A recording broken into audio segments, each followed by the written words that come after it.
Here's an example of a papillary thyroid carcinoma. You can see there's a section of the thyroid. There is the residual normal, a non-neoplastic thyroid parenchyma here at the edges where my arrow is.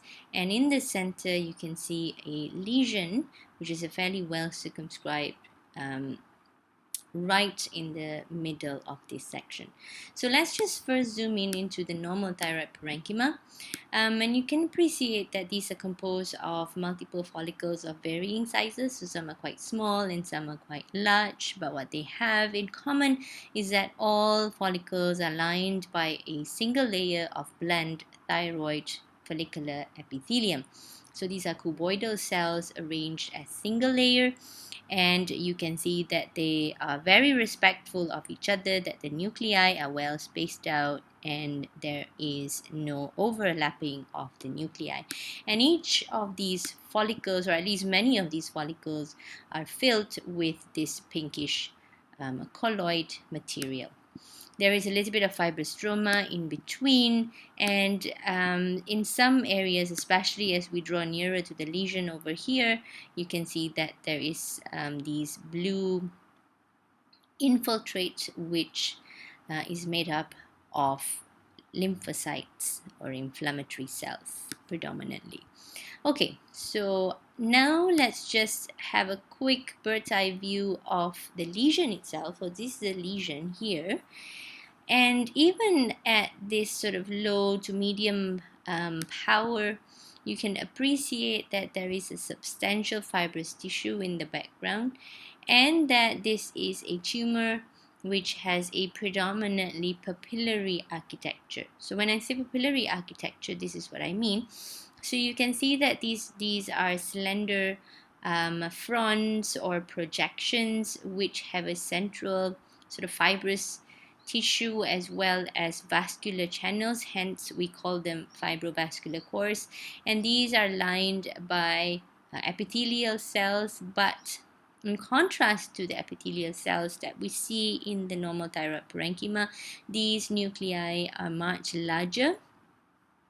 And not only they are larger, they have also lost that respect to each other. They are now very closely opposed together, and some of them even have overlapping nuclei. So you can see that one nucleus may be on top of another nucleus, like the ones we can appreciate here.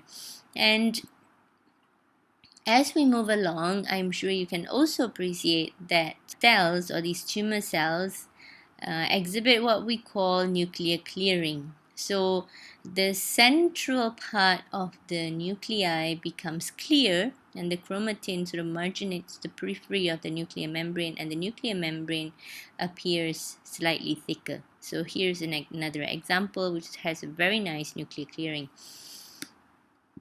These are also another areas with nuclear clearing.